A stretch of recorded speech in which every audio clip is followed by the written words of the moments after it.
Salam Sindh, Salam Sindh, Salam Sindh, Salam Sindh, Salam Sindh, Salam Sindh. Assalamu alaikum and a very warm welcome. Sujat Sindh खे सलाम सिंध.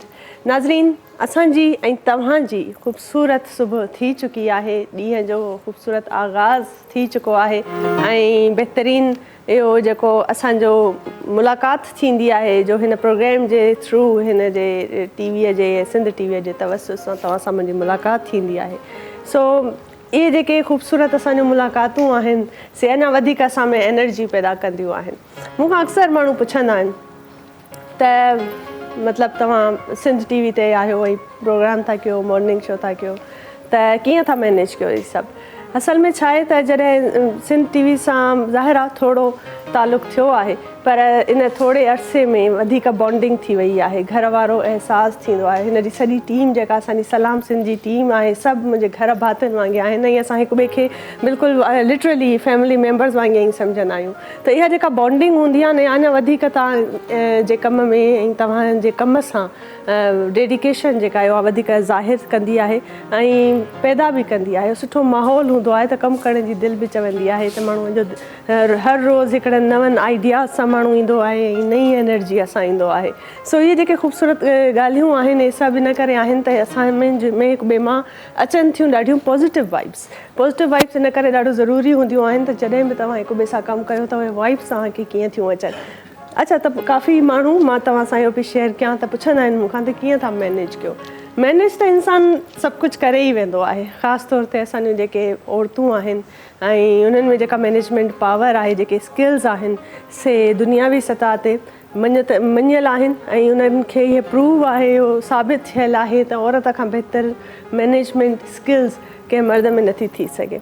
सो उन सां गॾोगॾु मूंखे वरी ॿियो हेल्प कंदो आहे त जॾहिं इंसानु कोई बि ॾींहं जी पंहिंजी शुरूआति कंदो आहे त हिकिड़ी स्केड्यूलिंग कंदो आहे, हिकिड़ी लिस्ट ठाहींदो आहे त अॼु मूंखे हिन वक़्तु हिन टाइम में ही कम करणा आहिनि. इहो असां अगरि हर रोज़ु ठाहियूं त असांजो ॾींहुं जेको आहे अञा सवलो गुज़रंदो. असांजी मैनेजमेंट थियल हूंदियूं त असांखे हिन टाइम ते हिते पहुचणो आहे, अॼु मूंखे हिते किथे को बिल पे करिणो आहे या फीस पे करणी आहे या किथे वञिणो आहे. ऐं इन में छा हूंदो आहे त इंसान जूं जेके ख़ुशियूं ऐं गमनि जा मौक़ा हूंदा आहिनि, किथे तव्हां उन्हनि ॾे वञो था मिलण उन्हनि सां, त इहो बि तव्हां पंहिंजी लिस्ट में ठाहे था सघो. इन खे चइबो आहे स्केड्यूलिंग करणु तमामु ज़रूरी आहे. तव्हांजी सॼी लाइफ जेका आहे उहा बैलेंस्ड थी वेंदी आहे ऐं हर रोज़ु हर ॾींहं जो हिकिड़ो अलॻि स्केड्यूल तव्हां ठाहे था सघो. अॼुकल्ह त स्मार्टफोन जो दौरु आहे, मॉडर्न एरा हले थो पियो, सोशल मीडिया जो दौरु आहे, त पंहिंजे स्मार्टफोन में बि कैलेंडर जो हिकिड़ो ऑप्शन ईंदो आहे. हर घर हर ॻोठ में माण्हू जेके स्मार्टफोन्स यूज़ कनि था, सोशल मीडिया यूज़ कनि था, फेसबुक आहे, टिकटॉक आहे, इंस्टाग्राम आहे. पर इन्हनि खां वधीक इन खे कहिड़े तरीक़े सां अञा असां सुठे तरीक़े सां इस्तेमालु करे सघूं था, इहा ॼाणणु तमामु घणो ज़रूरी आहे इन शइ जो. सो इन करे नाज़रीन, जेको कैलेंडर आहे असांजे मोबाइल में उहो ॾाढो हेल्पफुल आहे. असांखे कुझु माण्हुनि खे ख़बर कोन हूंदी आहे उनखे सही तरीक़े सां कीअं यूज़ कजे. तव्हां पंहिंजे सॼे हफ़्ते जो, सॼे महीने जो, सॼे ॾींहं जो हिकिड़ी स्केड्यूलिंग करे था सघो, स्केड्यूल ठाहे था सघो. हर रोज़ जी हिकिड़ो ॿियो तव्हांजो कैलेंडर हूंदो, उनजो स्केड्यूल हूंदो, उन में लिखियलु हूंदो त फलाणी तारीख़ ते फलाणे ॾींहं ते मूंखे हिन पासे वञिणो आहे, हिन टाइम ते पहुचणो आहे. उन खां अलावा अगरि किथे का पेमेंट करणी आहे, किथे को कंहिं दोस्त सां थियणो आहे, कंहिं फ्रेंड्स जी का बर्थडे अची थी वञे, सालगिरह अची थी वञे, उनखे विश करिणो आहे. सो इन करे इहे ॻाल्हियूं जेके आहिनि न, पोइ तव्हांजी ज़िंदगी आहे न हिकिड़ी फॉर्म में अची वेंदी आहे. उन मां पोइ माण्हू चवंदा आहिनि त यार हे त पोइ सुपरमैन आहे या सुपर वूमन आहे जो हर शइ मैनेज करे थी वञे. असल में सुपरमैन ऐं सुपर वूमन कुझु बि न हूंदो आहे. ॻाल्हि हूंदी आहे सुपर स्केड्यूलिंग जी, सुपर मैनेजमेंट जी. सुपर मैनेजमेंट हुजणु घुरिजे तव्हां में.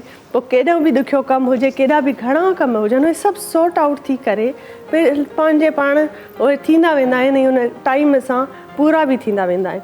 सो इन करे इहो ॾाढो ज़रूरी आहे त तव्हां स्केड्यूलिंग कयो. हर रोज़ु कहिड़ा कम तव्हांखे करणा आहिनि उहा डिटेल ठाहियो. थोरो पंहिंजी ज़िंदगीअ खे बैलेंस्ड में आणियो ऐं डिसिप्लिन में आणियो.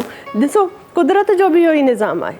मतिलबु टाइम ते सिज उभिरे थो, टाइम ते चंड थो अचे, राति थी थिए, ॾींहुं थो थिए, त हीअ सभु जेके ॻाल्हियूं आहिनि इन्हनि जी बि स्केजुअलिंग ठहियलु आहे नेचुरली प्रोसेस मां। ऐं अलाह साईं वरी क़ुर पाक में बि हिदायत ॾिनी आहे 5 वक़्तनि जूं नमाज़ूं था पढ़ूं, रमज़ान थो थिए त बस सहरीअ जो टाइम आहे, अफ़्तारीअ जो सॼो हिकिड़ो पंहिंजो टाइम आहे, इहो सॼो स्केजुअल आहे। ऐं इंसानु स्केजुअल ते जॾहिं हलंदो आहे त हुनजी ज़िंदगी अञा हिकिड़ी डिसिप्लिन फॉर्म में अची वेंदी आहे, मसइला घटि ईंदा आहिनि, प्रॉब्लम्स घटि थींदा आहिनि। ऐं उहो ई टाइम जेको असां सम्झंदा आहियूं त यार ख़बर बि कोन पई ऐं गुज़री वियो असांजो क्वालिटी टाइम, असां उनखे यूटिलाइज़ करे था सघूं। सॼो टाइम तव्हां सुठे तरीक़े सां उनखे कमु अची सघो था। उन सां गॾोगॾु ॿियो वरी मां पंहिंजनि भेनरुनि खे हिकिड़ी ॿी सलाह ॾियणु चाहींदमि त जॾहिं बि तव्हां शॉपिंग ते वञो या घर जी ग्रॉसरीअ जे लाइ कुझु वठणु वञो, घर जे लाइ कुझु सौदो वठणु वञो त लिस्ट ठाहे वञो। ईअं निकिरी पिइबो आहे न, पोइ हेॾे होॾे दिमाग़ु थलियो वेंदो आहे। अॼुकल्ह सेल्स एॾियूं हूंदियूं आहिनि, सेलुनि जो दौरु आहे, किथे सेल लॻल हूंदी आहे, वेंदो आहे माण्हू वठण का ॿी शइ ऐं ईंदो आहे 5 जोड़ा वठी, त सेल लॻल ई सो मां जोड़ा वठी छॾियो। सो मूंखे ख़बर आहे त भेनरूं मुंहिंजूं कीअं कमु कंदियूं आहिनि, कीअं हिन शइ खे थींदो आहे, सो इन करे मां इहा ॻाल्हि कई आहे। बहरहाल हीउ जेको ख़ूबसूरत प्रोग्राम आहे तव्हां ताईं असां पहुचाईंदा आहियूं ऐं इन पहुचाइण में जेको तावन हूंदो आहे GFS बिल्डर्स एंड डेवलपर्स जो हूंदो आहे। GFS बिल्डर्स एंड डेवलपर्स आसान महीननि जी किस्तुनि में प्लॉट ऑफर कनि था। 35 लखनि वारो प्लॉट सिर्फ़ु 26 लखनि में था ऑफर कनि। सो ज़रूरु तव्हां प्लॉट वठो ऐं सेटल थियो ऐं GFS बिल्डर्स एंड डेवलपर्स खे कॉन्टेक्ट कंदा। कॉन्टेक्ट डिटेल्स इन्हनि जूं स्क्रीन ते तव्हांखे नज़र ईंदियूं हूंदियूं। हाणे छा आहे त असां जीअं त अक्सर पॉज़िटिविटीअ जी ॻाल्हि कंदा आहियूं ऐं सिहत जी ॻाल्हि कंदा आहियूं।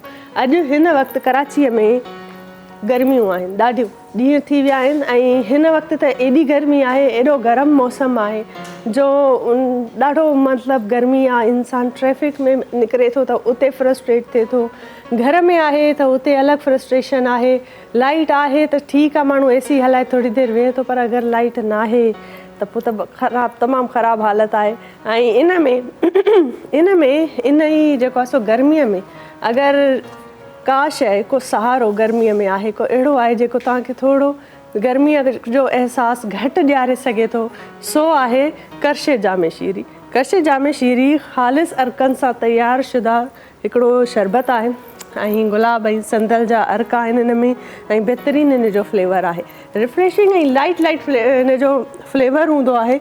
ऐं इन में छा आहे त इंसानु जॾहिं बि गर्मी फील थिए थी त ज़ाहिर आहे असांजी दिलि चवंदी आहे त असां मतिलबु कुझु थधो पियूं। ऐं इन चकर में छा थींदो आहे त गिटियुनि में, गलनि में, रेड़ियुनि ते कंहिंजो जूस हूंदो आहे, कॾहिं लीमे जो पाणी हूंदो आहे, को कमंद जो जूस हूंदो आहे।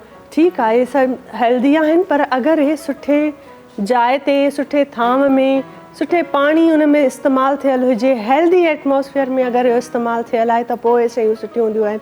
त इन करे बेस्ट आहे त तव्हां जामे शीरी, करशीअ जो जामे शीरी पंहिंजे घर में रखो। ऐं हर जॾहिं तव्हांखे गर्मीअ जो अहसासु थिए, ॿार ईंदा आहिनि स्कूल मां, ॿार अचनि, उन ज़ाहिर आहे गर्मी हूंदी आहे, उञ लॻल हूंदी आहे, त उन्हनि खे थधो थधो शरबत वारो जेको आहे करशे जामे शीरी उनखे तव्हां पीआरियो। ऐं वरी मिल्क रोज़ में, खीर में बि जॾहिं तव्हां मिलाईंदव त थोरो मिल्क रोज़ थी वेंदो, उहो बि अञा ज़बरदस्त रिफ्रेशिंग हिकिड़ी जेका ड्रिंक हूंदी आहे। ऐं गर्मीअ में इन खां बहितर ॿियो कुझु बि नथो थी सघे। हेल्दी बि आहे ऐं सुठो बि आहे, तव्हांखे रिफ्रेशिंग अहसासु बि ईंदो इन सां। सो इन्हनि जो बि तावन हुयो असांजे प्रोग्राम में अॼु। ऐं ख़ूबसूरत ही प्रोग्राम आहे। महिमान ईंदा, महिमाननि सां कंदासीं गुफ़्तगू, पर साई वठंदा आहियूं, साई खां पोइ ईंदासीं। ऐं वरी बादल राई साहिब जा कलाम हूंदा आहिनि। बादल राई साहिब कहिड़ा हाल आहिनि तव्हांजा? गर्मी लॻे थी? आहे न, ॾाढी आहे न। हाणे गर्मी, अच्छा हे हो हिन वक़्तु सिचुएशन थी वई आहे कराचीअ में ऐं सिंध में त माण्हू बि पंहिंजे ज़िद ते आहिनि त भला छा बि थी वई, मुंहुं ॾेई वेंदासीं। ऐं सिज बि पंहिंजे ज़िद ते बीठो आहे त हाणे मुंहुं ॾेई ॾेखारियो त मञा तव्हांखे। हिकिड़ो मुक़ाबिलो थो हले पियो, पर बहरहाल अलाह रहम कंदो ऐं इंशा अल्लाह ताला जल्दी सुठो मौसम थींदो, ख़ुशगवार मौसम अची वेंदो। ऐं बसि 2-3 ॾींहं आहिनि, इन्हनि में तव्हांखे पंहिंजो ऐं पंहिंजनि ॿारनि जो ख़्यालु रखिणो आहे ऐं गर्मीअ खां बचिणो आहे। ऐं उनजे लाइ जेके बि प्रिकॉशन्स आहिनि, एहतियात आहिनि, उहे तव्हां करे सघो था। ऐं साई था वठो नाज़रीन, साई खां पोइ वरी हाज़िर थींदासीं, महिमाननि सां कंदासीं कचहरी ऐं प्रोग्राम खे अॻिते वधाईंदासीं। सो ॾिसंदा रहो सलाम सिंध। सलाम सिंध, सलाम सिंध, सलाम सिंध, सलाम सिंध, सलाम सिंध, सलाम सिंध। वेलकम बैक नाज़रीन। ब्रेक खां पोइ हाज़िर आहियूं ऐं सलाम सिंध में बहितरीन महिमाननि असांखे जॉइन करे वरितो आहे। प्रोग्राम जी शुरूआत थी चुकी आहे ऐं ज़ाहिर आहे तव्हां सां जेका असांजी मुलाक़ात हूंदी आहे, जीअं माॻ में बि इंट्रो में चयो पए त हिकिड़ी पॉज़िटिव एनर्जी ईंदी आहे, वाइब्स ईंदियूं आहिनि। हिन प्रोग्राम में वेही करे जॾहिं असां कचहरी कंदा आहियूं ऐं असांजी इहा पूरी कोशिशि हूंदी आहे त जेके बि महिमान अचनि उन्हनि सां जेका असां ॻाल्हि ॿोल कयूं उहो कॉन्टेंट जेको हुजे क्वालिटी कॉन्टेंट हुजे ऐं तव्हां ताईं जॾहिं पहुचे त उन मां तव्हांखे ज़रूरु को न को फ़ाइदो मिले, का इंफॉर्मेशन मिले, का ॼाण मिले। ऐं ज़ाहिर आहे तव्हां जॾहिं कॉल कंदा आहियो ऐं वरी तव्हांजूं कॉल्स बि शामिलु कंदा आहियूं, तव्हांजूं क्यूरीज़ हूंदियूं आहिनि उहे बि असां जेको आहे पंहिंजनि महिमाननि खां सवाल कंदा आहियो, तव्हां बादल हिसाब सां फरमाइश कंदा आहियो। सो इहा बि पंहिंजाइप जो हिकिड़ो अहसासु हूंदो आहे जेको असांजे प्रोग्राम खे चार चंड लॻाए छॾींदो आहे। सो तव्हांजूं मोहबतूं ऐं कुर्ब आहिनि ऐं इन ई कुर्ब ऐं मोहबत जे करे ई असां हर रोज़ु हिकु नई एनर्जीअ सां गॾु हाज़िर थींदा आहियूं। सो असां वटि जेके महिमान आहिनि उन्हनि खे बि ज़रूरु हींअर मां मुतारफ़ कराईंदी हलां। बहितरीनु पर्सनैलिटीज़ आहिनि ऐं माशाल्लाह जिन असांखे जॉइन कयो आहे से पाकिस्तान छा सिंध जा ॼातल सुञातल पर्सनैलिटी। ऑलरेडी उन्हनि काफ़ी कमु कयो आहे ऐं हिकिड़ो वॾो नालो आहिनि ऐं बहितरीनु शख़्सियत आहिनि, ज़बरदस्त उन्हनि जा कम आहिनि, उन्हनि जूं काविशूं आहिनि ऐं पंहिंजे पाण खे सोसाइटी में अलॻि अलॻि फील्ड्स में अलॻि अलॻि मरहलनि में कॉन्ट्रीब्यूट कयो अथऊं, जेके बेमिसाल उन्हनि जी हिकिड़ी पर्सनैलिटी आहे, उन्हनि जूं काविशूं आहिनि। हींअर आइकॉन एवॉर्ड्स आहे जेको पाकिस्तान जो the icon of the nation award उहे ऑर्गेनाइज़ कनि था। उन सां गॾोगॾु जेके आहिनि पाण बि एवॉर्ड माणियल उन्हनि जी शख़्सियत आहे, एवॉर्ड माणे चुका आहिनि जर्नलिज़म में। APNS जर्नलिस्ट वारो एवॉर्ड आहे जेको उन्हनि खे साईं जन खे मिलियो आहे ऐं पास्ट में फेडरल गवर्नमेंट जो मीडिया एडवाइज़र तौर ते बि पंहिंजूं ख़िदमतूं सर अंजाम ॾेई चुका आहिनि। उन सां गॾोगॾु 35 अरसे जो एक्सपीरियंस उन्हनि खे आहे as a consumer related affairs जो ऐं बहितरीनु उन खां अञा बि ॿियो कुझु केतिरो छा छा था कनि, कीअं कीअं था कनि ऐं एतिरो सभु कुझु कीअं मैनेज कनि था। सो साईं असां पाण सां पुछंदासीं, वेलकम कयूं था रहमतुल्लाह मेमन साहब खे। अस्सलाम वालेकुम सर। वालेकुम सलाम। कहिड़ा हाल आहिनि तव्हांजा? ठीक ठाक, तव्हां कीअं आहियो? ठीक ठाक बिल्कुलु ऐं so good and so honour to have you in my show. ऐं साईं जन सां गॾु असां वटि ॿिया बि महिमान आहिनि ऐं बहितरीनु पर्सनैलिटी आहिनि, डॉक्टर्स आहिनि ऐं कुझु माण्हू वरी अहिड़ा हूंदा आहिनि जेके बाय प्रोफेशन त डॉक्टर हूंदा आहिनि पर उन्हनि जी पर्सनैलिटी अहिड़ी हूंदी आहे जो ॾिसी करे मज़ो न ईंदो आहे। हे साईं जन पाण एॾा प्यारा बहितरीनु हिननि जी पर्सनैलिटी आहे जो जॾहिं मरीज़ मां सम्झां थी हिननि वटि ईंदा हूंदा त हिननि जी जेका चार्मिंग पर्सनैलिटी आहे न उहा ॾिसी जेको आहे उहो अधु बीमारी त उन्हनि जी परते थी वेंदी हूंदी ऐं उन्हनि जो मिज़ाज ख़ुशि थी वेंदो हूंदो। छो त इहो ॾाढो ज़रूरी आहे त तव्हां काॾे बि वञो था त तव्हां वेल रिप्रेज़ेंटेड हुजो ऐं तव्हां जॾहिं माण्हुनि सां इंटरेक्ट कयो था, ख़ासि तौर ते जॾहिं तव्हांजो अहिड़ो कमु आहे, अहिड़ी फील्ड आहे जॾहिं तव्हांखे रोज़ नवनि माण्हुनि सां ॻाल्हाइणो आहे, डायरेक्ट इंटरेक्शन रखणी आहे त पोइ इहे शयूं उन में ज़रूरु उन्हनि जो किरदारु हूंदो आहे। सो बहितरीनु पीडियाट्रिशियन आहिनि ऐं उन सां गॾोगॾु डायरेक्टर आहिनि Karachi children and general hospital जा, बहितरीनु डॉक्टर आहिनि, ज़बरदस्त पर्सनैलिटी आहिनि, डॉक्टर आबिद हुसैन मिर्ज़ा साहब। अस्सलाम वालेकुम सर। वालेकुम अस्सलाम। कहिड़ा हाल आहिनि तव्हांजा? बिल्कुलु एवरग्रीन बिल्कुलु लॻो बि था एवरग्रीन ई आहियो ऐं अलाह साईं तव्हांखे हमेशह एवरग्रीन ई रखे ऐं साईं वरी हिकु दफ़ो ॿिए तव्हांखे भलीकार बि कयूं था ऐं इंशाअल्लाह तव्हां सां बहितरीनु कचहरी बि जारी रखंदासीं। ऐं साईं सां गॾु असांखे ॿियो बि हिकिड़नि महिमान आहे जिन जॉइन कयो आहे। असां ख़ूबसूरत पर्सनैलिटी आहे जॾहिं असां विमेन एम्पावरमेंट जी ॻाल्हि कंदा आहियूं, औरतुनि जे हक़नि जी ॻाल्हि कंदा आहियूं, अहिड़ियुनि औरतुनि खे ॾिसी करे दिलि बि ख़ुशि थींदी आहे जेके पंहिंजे पाण खे फील्ड में ऐं वर्क फील्ड में एज़ अ वर्किंग विमेन पंहिंजो पाण मञराए वेठियूं आहिनि। काफ़ी अहिड़ियूं सिंधी नियाणियूं आहिनि जेके उन्हनि खे ॾिसंदियूं आहिनि त इंस्पायर थींदियूं आहिनि। अहिड़ियूं पर्सनैलिटीज़ जेके आहिनि मां सम्झंदी आहियां उहे पाण बज़ाते ख़ुदि हिकिड़ी वॾो कॉन्ट्रीब्यूशन आहे सोसाइटीअ जी तरफ़ां। त तव्हां उनखे हलंदे घुमंदे उनखे कमु कंदे बि ॾिसंदव त हिकिड़ी इंस्पिरेशन हासिलु थींदी, हिकिड़ो उत्साह हासिलु थींदो आहे। सो अहिड़ी पर्सनैलिटी असां सां गॾु मौजूदु आहे। बहितरीनु जेको आहे कम्युनिकेशन ऑफिसर आहे आइकॉन जी, PR जी कम्युनिकेशन ऑफिसर आहे। आइकॉन एवॉर्ड थींदा आहिनि, ऑर्गेनाइज़ थींदा आहिनि, हींअर बि जून में थियण वारा आहिनि। सो हुन हवाले सां ॾिसंदासीं छो त being a PR communication officer इहो तमामु वॾो कमु आहे त कीअं उहो सभु शयूं थी ॾिसे, मीडिया खे हुनखे हैंडल करिणो हूंदो आहे। कंहिं बि ऑर्गेनाइज़ेशन में जेको तव्हांजो PR मैनेजर हूंदो आहे, कम्युनिकेशन मैनेजर हूंदो आहे, उनजे मथां वॾी हिकिड़ी ज़िमेदारी हूंदी आहे। ऐं वरी हुन पोस्ट ते जॾहिं अहिड़ी सुहिणी हिकिड़ी ख़ूबसूरत औरत हुजे त उहा अञा वधीक हिकिड़ी इंट्रस्टिंग ऐं दिलचस्प पर्सनैलिटी हूंदी आहे। सो वेलकम कयूं था उज़मा साबिर खे। अस्सलाम वालेकुम उज़मा। वालेकुम सलाम, थैंक यू। क्या हाल है आपके? I am good, absolutely fine. आप बताएं? मैं ठीक ठाक बिल्कुल। और first of all I must say कि you look gorgeous and Thank you. बहुत खुशी होती है मुझे ऐसी औरतों को देखकर, और इंशाल्लाह आपसे बात करेंगे कि आप भी कब से और कैसे काम करती हैं, ताकि हमारी देखने वाली जो और दूसरी बच्चियां हैं जी, वो जी। भी इंस्पायर हो सकें और वो भी आगे बढ़ सकें। Definitely. सो नाज़रीन, गुफ्तगू जो आगाज़ कयूं था मेमन साहब खां। रहमतुल्लाह मेमन साहब, कहिड़ा हाल आहिनि तव्हांजा? ऐं मतिलबु मां त मूंखे त इंट्रो में पना असांजा खुटी पिया तव्हांजे लाइ। असां छा रिसर्च करे छा लिखूं तव्हांजे लाइ? माशाल्लाह। इहो सिलसिलो हिकिड़ो आहे। सहाफ़त खां मूं पंहिंजी लाइफ जो स्टार्ट वरितो, जी, जी। Professional life. जी जी ऐं अलाह जो शुक्र आहे, सहाफ़त में तमामु वॾो नालो पैदा कयो, तमामु वॾनि सहाफ़नि सां कमु करण जो मौक़ो मिलियो, उन्हनि खां सिखियोसीं ऐं उन्हनि जे ई नक्श कदम ते हलंदे हीअ ज़िंदगीअ जो सिलसिलो गाॾो हले पियो। वाह वाह, ज़बरदस्त। ऐं तमामु सुठो कंट्रीब्यूशन रहियो आहे। 92 में APNS अवार्ड थियो, जेको पाकिस्तान में सहाफ़त जो वॾे में बिल्कुलु वॾे में वॾो अवार्ड आहे, इहो तव्हां माणे चुका आहियो। इहा उन दौर जी ॻाल्हि आहे जॾहिं इंटरनेट, कंप्यूटर, मोबाइल इहे न हुयूं। उन दौर में जॾहिं ही जर्नलिज़म कंपोज़ तॾहिं थी करणु, अच्छा मां इहो अक्सर मुंहिंजे ज़हन में इहो सुवालु ईंदो आहे त जेके जर्नलिस्ट आहिनि ऐं जर्नलिज़म जी जेका फील्ड आहे, हाणे सोशल मीडिया जे करे इहा हाणे कुझु सवली आहे या हाणे ॾुखी आहे? अॻु में सवली हुई या अॻु में ॾुखी हुई ऐं हाणे कुझु सहूलियत सां थी पई आहे? ॾुखी त हर दौर में आहे। अच्छा। हाणे बि ॾुखी आहे, उन दौर में बि ॾुखी हुई। हाणे ज़रिया वधी विया आहिनि, इंफॉर्मेशन जा ज़रिया वधी विया आहिनि, अवेयरनेस वधी वई आहे, हर माण्हू जे हथ में मोबाइल आहे, हर माण्हू साफ़ थी वियो आहे। बिल्कुलु। पर पोइ बि जेका जर्नलिज़म आहे, जेका सहाफ़त आहे, मुंहिंजे ख़्याल में त उहा कॾहिं ख़तमु न थी सघे। दुनिया मां अख़बार कॾहिं ख़तमु न थींदी। दुनिया मां हीउ जेको कल्चर आहे, हीउ मोबाइल त सोशल मीडिया, इनखे हाणे त नालो ॾिनो अथऊं सोशल मीडिया आहे, पर सोशल मीडिया पंहिंजी जाइ ते आहे। उहा उन सां तारीख़ नथी ठहे, तारीख़ ठहे थी तव्हांजी जेका प्रिंट मीडिया थी अचे, अख़बारूं थियूं अचनि, मैगज़ीन्स थियूं अचनि, डॉक्यूमेंटेशन थी वञे न, हार्ड कॉपी में तव्हां वटि। तव्हां ॾिसो न, अॼु जेकॾहिं को हार्ट इशू तव्हां वटि आहे सोशल मीडिया ते, पोइ 5-6 ॾींहंनि खां पोइ वरी ख़तमु थी वेंदो, वरी को नओं मौज़ू निकिरंदो ऐं माण्हुनि खां पोइ इहो विसरी थो वञे त हुअं बि मोबाइल खां पोइ ॿारनि जा हाफ़िज़ा जेका कमज़ोर थी विया आहिनि। बिल्कुलु ईअं ई आहे। सो असां उन दौर में सहाफ़त कई जॾहिं मार्शल लॉ जो दौर हो ऐं ख़बर अख़बारुनि ते सेंसरशिप हो, उन दौर में असां सहाफ़त कई।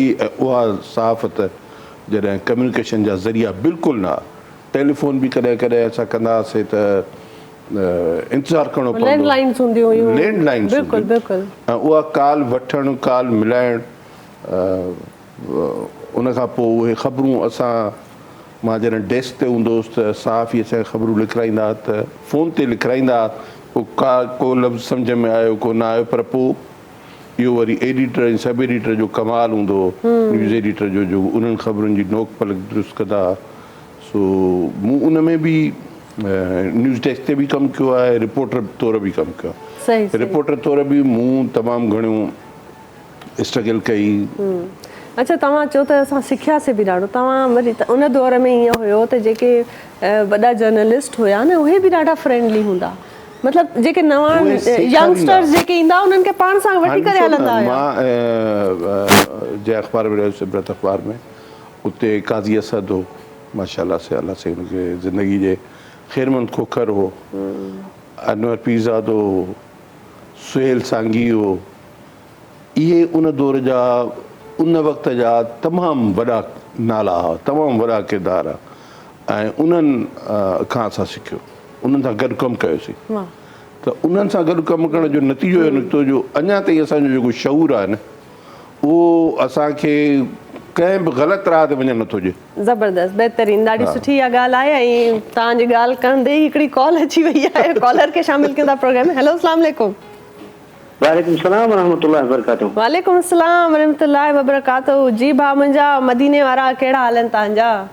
बाबा ख़ैर ख़ैर मां आइशम शुगर है मदीने को जी जी बिल्कुलु मां सुञाणे वरितो तव्हांखे। ऐं कहिड़ा हालनि, कीअं तबियत आहे, मदीने में कहिड़ो मौसम कीअं आहे? अल्लाह खुश रखे। मदीने पाक में तव्हां कार कई अथव और डॉक्टर को पुछो नंढड़े ॿार खे तकलीफ़ थी थिए सुबुह जो उथण सां। छाजी तकलीफ़? ये कॾहिं साह जी त कॾहिं बसि बेहाल थी वञे। ऐं उमिरि छा आहे ॿार जी? उमिरि अथसि 4 साल। 4 सालनि जो ॿारु आहे। ठीकु आहे ठीकु आहे। डॉक्टर साहब असां सां मौजूदु आहिनि ऐं उन्हनि सां असां इहो सवाल कयूं था ऐं उहे ऑनलाइन सर अगरि का क्यूरी को सवाल तव्हां इन्हनि खां पुछणु चाहियो त पुछी वठो। और असांखे कलाम बि ॿुधायो असांजे बादल राही खां। ज़रूरु कलाम ॿुधाईंदासीं ऐं ज़रूरु तव्हांखे महिरबानी कजो। बिल्कुलु थैंक यू सो मच, वॾी महिरबानी जी। सो हींअर ख़ुशि रखे। थैंक यू सो मच जी। नाज़रीन डॉक्टर साहब जी तरफ़ अचूं था ऐं डॉक्टर साहब पाण बहितरीनु जेको आहे शख़्सियत आहिनि ऐं ज़बरदस्त पंहिंजो पाण खे कॉन्ट्रीब्यूट कनि था सोसाइटी में। डॉक्टर साहब सवाल त पंहिंजी जाइ ते, पर उन खां अॻु में मां पाण ई हिन शइ ते अचण वारी हुयसि त जेका मौसम आहे जो हमारे कराची का जो मौसम है इस वक्त, हीट वेव का एक इस वक्त हमारा चल रहा है, इसकी हमें कैसे एहतियात कैसे करना चाहिए, किन चीज़ों से परहेज़ करनी चाहिए? और सबसे ज़्यादा मुतासर बच्चे ही हैं। मेरे ख्याल से मेरे भाई का जो सवाल था वो भी इसी से रिलेटेड होगा कि शायद गर्मी का असर होगा उस, क्योंकि 4 साल का बच्चा है, वो कह रहे हैं कि उसकी तबीयत सही नहीं होती, कभी कभी निढाल हो जाता है, बेहाल हो जाता है। तो जी आप बताएं पहले तो हीट वेव से कैसे बचा जाए और बच्चों को कैसे महफूज किया जाए? सही है। बिस्मिल्लाहिर्रहमानिर्रहीम। देखिए ये मौसम के हिसाब से अच्छे क्वेश्चन है, ये किस्म के क्वेश्चन हुआ करते हैं। हमें सबसे पहले ये देखना था कि हीट तो यानी गर्मी तो पड़ती है, लेकिन बाज़ औक़ात हमने ये देखा कि अब ये गर्मी पहले से ज़्यादा पड़ने लग गई, तो इसका भी एक साइंटिफिक रोल है। तो पहले मैं ये बता दूं कि ये हीट या हीट स्ट्रोक क्या है ना जी। जब हीट एक्सिट हो जाती है, ऐसी लेवल पे आ जाए जब आपके हमारे टॉलरेंस पावर से बढ़ जाती है, यानी इनटॉलरेबल हो जाए हमारी बॉडी के लिए एक्सट्रीम हीट, तो वो हीट स्ट्रोक में चेंज हो जाती है। ठीक। हर हीट स्ट्रोक नहीं होती। अच्छा। या हर गर्मी की वेव जो है वो हीट स्ट्रोक नहीं होती, है ना। आपका जब भी होगी जब आपकी बॉडी इसको टॉलरेट नहीं करेगी। तो इस तरह से ये हुआ कि ये जो नॉर्मल बॉडी टेम्परेचर है हमारा 37, 38 तक या 36 हम लेते हैं एवरेज में, 37 लेते हैं। जब ये एक्सिट हो जाता है यानी 40 पे चला जाए, 46 पे, 42 पे चला जाए, तो ये गर्मी के असरात डेवलप होने शुरू हो जाते हैं। लेकिन अभी भी ये हीट स्ट्रोक नहीं है, इसमें कोई सिंकोपी या बेहोशी नहीं आएगी आप पे, यानी इसमें सिर्फ सुस्ती आएगी। वो जो भाई का सवाल है वो ये है कि अभी इस लेवल पे उनकी बॉडी लेथार्जिक हो जाएगी, सुस्त हो जाएगी। अब यहाँ ना तो ये है कि बहुत बॉडी उसका टेम्परेचर हो रहा है, ना बहुत बुखार हो रहा है, ना उसके वोमिट हो रही है, ना कोई सर में दर्द है, ना और तकलीफ है, बट लेथार्जिक है, खाने पीने में दिलचस्पी नहीं ले रहा है। ये मुतवाज़न जैसे मीडियम हीट जो होती है ये उसके जो है तरीक़ेकार है। तो अब इससे ऊपर है, अब इससे ऊपर एक्सट्रीम हीट जो आज का हमारी कराची में आई हुई है ना, इसको हम हीट स्ट्रोक इसलिए कहते हैं कि ये आप देखिए 45, 46 पे जा रही है, और इवन बाहर तो पौंजो दौड़े में तो 52, 53 पे चली गई है। तो ये एक्सट्रीम हीट स्ट्रोक है ये। अब इससे इस डैमेजेस होते हैं बॉडी को। ये जब भी हीट स्ट्रोक होगा या जब बॉडी एक्सट्रीम कर जाएगी, इसमें 2 चीजें आएंगी। इन पे आते हैं, पहले कॉलर को शामिल करते हैं। कॉलर हमारे साथ मौजूद हैं। हेलो अस्सलाम वालेकुम। जी वालेकुम सलाम। जी मुंहिंजी भेण केरु पिया ॻाल्हायो, किथां पिया ॻाल्हायो? जी मां कायनात पई ॻाल्हायां बलोचिस्तान खां। जी कायनात, कहिड़ा हाल आहिनि तव्हांजा? प्रोग्राम ॾिसो पिया? जी ॾिसो बेटा माशाल्लाह। ज़बरदस्त। जी जी ठीक है दादी? ठीक ठाक बिल्कुलु, दुआऊं तव्हांजूं, प्यार तव्हांजो। को सवाल करणु चाहींदव महिमाननि सां? डॉक्टर साहब भी मौजूदु आहिनि ऐं जी जी मेमन साहब भी मौजूदु आहिनि। जी अभी वार किरंदा आहिनि, उन जो सवाल है। अभी हेयर फॉल जो इशू वार छो था किरन? वार छो था किरन? हा, हिन में तव्हांजी डाइट जो बि वॾो हथु थी सघे थो ऐं ज़रूरु हिन ते पुछंदासीं अगरि डॉक्टर साहब हिन ते कुझु असांखे गाइड करे सघनि। बाक़ी वॾी अॻु में असां वटि हिकिड़ी ब्यूटिशियन आई, हुन ॾाढा सुठा घरेलू टोटका पे ॿुधाया। तव्हां ॾिठो प्रोग्राम? जी हा न, वो नोट करे छॾियो। इहे शयूं आहिनि वारनि जे लाइ, स्किन जे लाइ, सिहत जे लाइ। सो ॾाढा सुठा हिकिड़ा फ़ाइदेमंद हिकिड़ा उन्हनि टोटका ॿुधाया, घर जी ऑर्गेनिक शयुनि खां तयारु कयल। सो इन करे इन्हनि शयुनि खे कयो, तव्हां उन एपिसोड खे ॾिसो ऐं बहरहाल अॻिते बि ॾिसो। ज़रूरु असां डॉक्टर खां पुछूं था ऐं वॾी महिरबानी तव्हांजे। जी डॉक्टर साहब। जी तो हीट स्ट्रोक का मैं बात कर रहा था। तो हीट स्ट्रोक उस वक्त कहलाएगा जब आपकी जो ह्यूमिडिटी, यानी एक तो हीट ऊपर हुई, टेम्परेचर हाई हुआ, दूसरी तरह ह्यूमिडिटी कम हो जाएगी, नमी कम हो जाएगी बॉडी की। जब नमी बॉडी की कम होगी तो आपके जो बॉडी के जो पोर्स होते हैं, जिसे हम शूटिंग पोर्स कहलाते हैं, ये डैमेज हो जाएंगे। अब आपकी बॉडी जो है वो एक्मलेटाइज नहीं कर सकती बॉडी को हीट के साथ, इसलिए कि वो जब आपकी बॉडी कूल कर होती तो इसमें पोर्स हमारे डेवलपमेंट करते हैं, पसीना आता है, जब आपको शूटिंग होती तो आपकी बॉडी कॉम्पनसेट करती है, ये डैमेज हो जाते हैं। सही। तो अब आपकी बॉडी इटसेल्फ जो है या हिमसेल्फ इटसेल्फ जो है वो कूल डाउन नहीं होगी, ठीक है। तो खाली हीट बढ़ती चली जाएगी। तो फिर इससे बचा ये है कैसे सिस्टम हीट स्ट्रोक। बचा कैसे जाए फिर इससे? अब इससे बचने के तरीके हैं।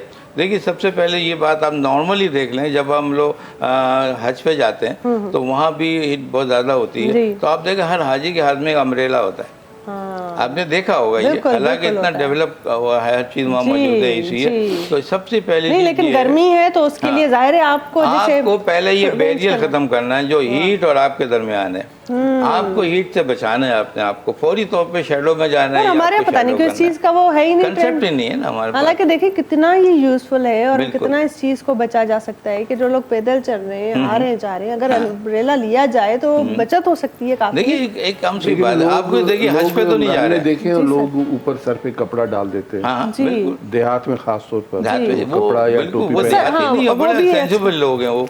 आप सर को पहले सेव करें अपने, यानी लेडीज हैं, सर को पूरा ढाप। फिर दूसरी बात ये कि जब हीट हो रही है तो आपके हज पे तो नहीं जा रहे हैं, आप घर में रहे ना, आप बाहर क्यों निकल रहे हैं आप ना, मतलब सबसे बस जब तक इमरजेंसी सूरत नहीं ना हो रही हो तो आप उससे नहीं कोशिश निकलें करें ना। कि अच्छा, आपको अवॉइड निकलना ही है तो इमरजेंसी आइटम अडॉप्ट करें ना आप उसको ना। आप कैप ले लें, अम्ब्रेला ले लें, चाय की चीज ले लें, ये सब चीज़ें बड़ी ज़रूरी चीज़ है। अब इसके साथ दूसरी चीज़ है, क्यों इसमें डिहाइड्रेशन हो रही है, पानी की लॉस हो रहा है इसमें। आप पानी की, ठंडे पानी की बोतल साथ रख लें समय, और ऐसी बोतल रख लें कि अगर आपको कोई मुश्किल हो रही है, यानी इसकी मुश्किल ये होगी आपके सर पे चक्कर आएंगे, आपके एक्सट्रीम हेडेक होगा, थ्रोपिंग हेडेक कहते हैं इसको, यानी एकदम ऐसे कि हेडेक है, आपके कोई चीज मार रही है आपको, इस तरह से वो पेनिट्रेट कर जाती है हीट। तो आपको वो सर में दर्द शुरू हो जाएगा, जब सर में दर्द होगा बॉडी लेथार्जी होगी, गिरेगी आपकी, और अमूमन गिर के बेहोशी भी आ जाती है, सिन को भी हो जाए, अनकॉन्शियस हो जाता है पेशेंट। तो आपको ये चीज़ें रखनी है कि वो पानी की जो बोतल है ना सिर्फ पीना भी है बल्कि अपने ऊपर भी डालना है। ठीक है, मुंह धोते रहे, ऊपर डालें, और जो है अगर छतरी लेके चलें तो सेफ रहेंगे। बहुत अच्छी बात है। ॾाढी सुठियूं ॻाल्हियूं पे हलन पियूं। नाज़रीन, पर वक्त थियो साई जो साई था वठूं, साई खां पोइ वरी वापसि ईंदासीं, महिमाननि सां कंदासीं बेहतरीन गुफ्तगू। ॾिसंदा रहो सलाम सिंध।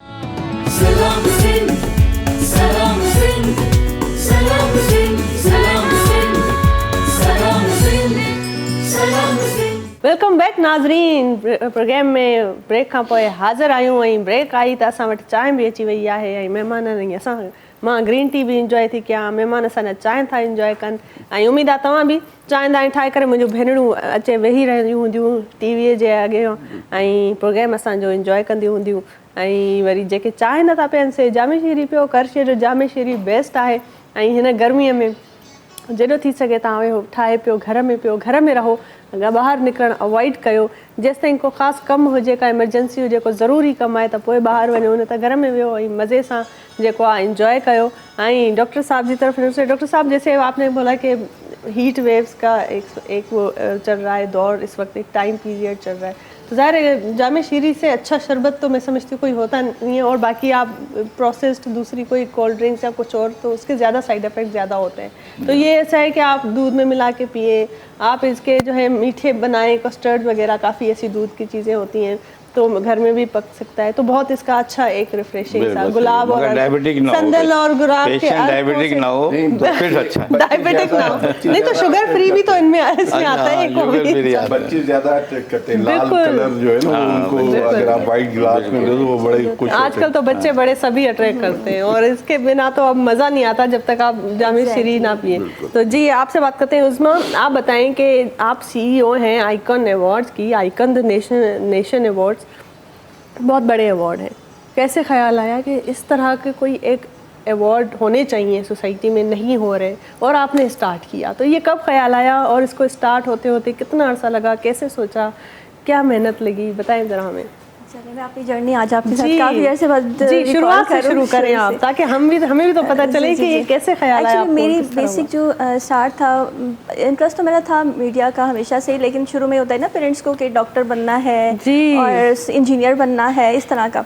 तो खैर वो तो नहीं हो सका, लेकिन उसके बाद ये हो कि मैंने मतलब मेरी जो स्टडी है वो इससे कॉन्ट्रास्ट है मीडिया से। हुआ? अच्छा, मैंने स्टडी कुछ और किया और मेरी फील्ड कुछ और है, Study क्या जिसमें की? मेरी बहुत ज़्यादा माशाल्लाह से पॉपुलैरिटी है, वो मेरी स्टडी नहीं है। अरे स्टडी मेरी, मैं बेसिकली एंटोमोलॉजिस्ट हूँ। तो उसके बाद ये हुआ कि मैंने अपना बिज़नेस में रन कर रही थी मीडिया का, print media, monthly standards cassette international magazine के नाम से एक मैंने प्रिंट मीडिया स्टार्ट किया, मतलब एक मैगज़ीन स्टार्ट किया। उसमें मेरा बेसिकली पर्पस यही रहा कि जब आप कहीं पे भी हों तो वहाँ पे आपकी एक मतलब पता चलना चाहिए आपकी सोसाइटी में कि आपकी प्रेजेंस है। वाह क्या बात अच्छे है, काम बहुत में अच्छी बात। भाई कुछ ऐसा काम करो कि पता चले भाई presence कि कोई feel हो। उज़मा साबिर भी है, इसमें साबिर भी है, कुछ कर रही है। एग्जैक्टली। तो स्टैंडर्ड्स पे काम करना, क्योंकि हमारे यहाँ पर इतनी कोई अवेयरनेस है नहीं बेसिकली स्टैंडर्ड्स पे कि क्या है, कौन सी चीज़ें स्टैंडर्ड वाइज कैसी हैं, कैसी नहीं है, बस देखा जाता है लो बजट है तो क्या है। तो उस पर मेरा थोड़ा था कि मैं इस पर थोड़ी सी अवेयरनेस कैंपेन्स करूँ, तो वो मैंने स्टार्ट किया। तो उसी के दौरान मुझे एक कॉल रिसीव हुई कि मैडम आप बहुत अच्छा काम कर रही हैं, तो हम आपको अवार्ड प्रेजेंट करना चाहते हैं। मैंने कहा वेल एंड गुड, मैं बड़ी खुश थी खुश और हुई होगी। एक्साइटेड हो गई कि ऐसा चलें कि अब मैं इस कैटेगरी में आ गई हूँ कि लोग मुझे अवार्ड के लिए नॉमिनेट कर लें। मैंने कहा डेफिनेटली मैं ज़रूर आऊँगी आपके अवार्ड में, और मैंने उनको कंफर्मेशन कर दी, एक्नॉलेज किया। फिर वेरी नेक्स्ट डे उनकी कॉल आई कि मैम आप मुझे क्या मतलब पे क्या कर रही हैं, आप कौन से अवार्ड में इंटरेस्टेड है। मैंने कहा what do you mean by किस से अवार्ड में इंटरेस्टेड है। तो मतलब अगर आपके अचीवमेंट्स हैं, आप मेरिट पे हैं, आप काम कर रहे हैं, तो जी जी मैंने कहा अगर मैं डिज़र्व नहीं करती तो आप मुझे स्किप कर सकते हैं, लेकिन हाँ भाई ये क्या बात है, और भी दे रहे हो, पैसे भी वैसे ले भी। तो मैंने कहा कि ये तो मैंने फर्स्ट टाइम सुन रही हूँ, क्योंकि बिल्कुल। मैंने हमेशा से ही स्कूल में और इस पे आते हैं दोबारा, एक कॉलर है उनको Sure, शामिल sure, करते sure, हैं। sure, आपकी sure. जर्नी बहुत इंटरेस्टिंग है वैसे। Yeah. हेलो अस्सलाम वालेकुम। हेलो अस्सलाम वालेकुम। सलाम जी बा मुंहिंजा केरु पिया ॻाल्हायो, किथां पिया ॻाल्हायो? अपा मां ॻाल्हायां थो हैदराबाद मां। जी जी बा मुंहिंजा छा चवणु चाहींदा हो? हा मूंखे डॉक्टर साहब खां थोरो अर्ज़ु करणो हो त मूंखे मां जी मां तरफ़ां उमिरि आहे, टंगुनि में मूंखे ताक़त घटि आहे, पंधु नथो करे सघां। अच्छा 72 हा, मूंखे इयर्स एज आहे तव्हांजी। मूंखे तकलीफ़ आहे, मां पंधु नथो करे सघां। मुंहिंजी 72 इयर्स एज आहे। ठीक आहे सही आहे। का ॿी त का तव्हांखे का बीमारी न आहे? ॿी का त बीमारी तव्हांखे न आहे, को ब्लड प्रेशर या शुगर वग़ैरह? ब्लड प्रेशर बि बड़ा आहे, थोरो घणो आहे, उहो टिकी खाईंदो आहे। जी बाक़ी जो पास वो शुगर वग़ैरह मूंखे कान्हे का, मानी खाईंदो आहे, निंड बि पूरी ईंदी आहे, गर्मी आहे पर निंड पोइ बि ईंदी आहे। ठीक आहे बा मुंहिंजा ज़रूरु तव्हांजो सवाल कयूं था, ऐं प्रोग्राम ॾिसंदा रहो, असां डॉक्टर साहब खां ज़रूरु पुछंदासीं बाबा तव्हां। प्रोग्राम तुंहिंजो मूंखे ॾाढो पसंदि आहे, मां ॾिसंदो आहियां, डेली ॾिसंदो आहियां बच्चा। कुर्ब चाचा मुंहिंजा, पीउ मुंहिंजा, तव्हांजूं मोहबतूं आहिनि, इन करे ई त कयूं था प्रोग्राम। वरी तुंहिंजी महिरबानी, मूंखे ॿुधायो मां छा खावां। वाह वाह ज़बरदस्त, बिल्कुलु असां पुछूं था, ऐं ॾिसो प्रोग्राम ॾिसो, तव्हांखे ज़रूरु तव्हांजे सवाल जो जवाबु मिली वेंदो। वॾी महिरबानी तव्हांजी। जी इस सवाल पे आते हैं सर, पहले आप प्लीज़ अपना पहले बात कंप्लीट कर लें जी आपकी, तो फिर तो ये हुआ कि मैंने रिफ्यूज़ कर दिया। अच्छा तो आपने फिर वो मना कर दिया कि भाई ऐसे अवार्ड का तो कोई फायदा नहीं है। मगर अगर आपको लगता है कि मैं मेरिट पे नहीं और मैं डिज़र्व नहीं करती, तो मैंने कहा अब मैं आऊँगी भी नहीं, सॉरी मैं इस तरह के अवार्ड जीती। फिर इस तरह की मुझे कॉल्स हमेशा आती रहीं। मैंने कहा ये हमारी सोसाइटी क्या कर रही है, कहाँ जा रही है, मतलब अगर जो मेरिट पे हैं अगर उनके पास पैसे नहीं है, मनी नहीं है, तो क्या वो मतलब ये अवार्ड के हकदार नहीं है, क्या उनका काम है, तो क्यों नहीं उनको एक्नॉलेज करना चाहिए।